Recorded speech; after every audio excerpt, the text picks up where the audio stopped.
Еще несколько детей госпитализировались с симптомами отравления в Алекминском районе. 15 детей и 2 взрослых, столько поступивших в инфекционное отделение. Все они из села Улахан-Мунку, рассказывает Елена Фаст.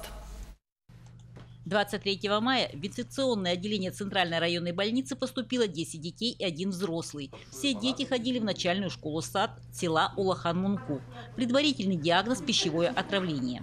24 мая Центральная районная больница организовала выезд в село для проведения осмотра. 22 мая – дата, когда появились первые симптомы, в начальную школу-сад пришло 28 детей. Осмотрено в общей сложности 24. У всех была одинаковая симптоматика, то есть у всех была многократная рвота и разжиженный стул 1-2 раза. На следующий день утром они обратились на скорую и были госпитализированы. Сегодня на ФАПе Улахан-Мунку были осмотрены дети, и также было выявлено еще 3 больных. И они тоже будут госпитализированы в инфекционное отделение. На сегодняшний день 15 детей будут находиться на лечении в условиях инфекционного отделения Центральной районной больницы. По словам повара, меню в этот день было обычным. Гороховый суп, гречка с тушенкой, кисель. Это на обед. Утром тухатай. Молочный суп было, чай с молоком, хлеб с маслом. А тухка была. На полдник пшенка, каша и печенье. Печенье было. К 24 мая было выявлено и госпитализировано еще 5 детей. Также утром поступил на лечение еще 1 взрослый. Началось рвоты.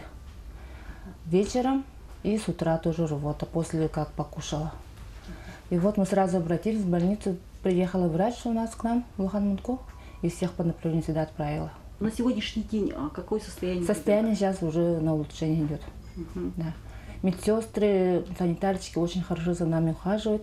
Все для нас, создают условия. На это время все они размещены в инфекционном отделении города Алекминска. Госпитализировано в данный момент 15 детей, 2 взрослых. Состояние больных средней степени тяжести, самочувствие удовлетворительное. Пациенты находятся в инфекционном отделении.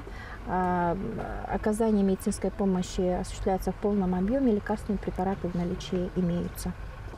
Село Улахан-Мунку имеет фельдшерский пункт. По вызовам населения обслуживает врач Абагинской больницы. К ней и поступили первые жалобы. Непосредственно к вам обращались, да? Да, именно ко мне по телефону.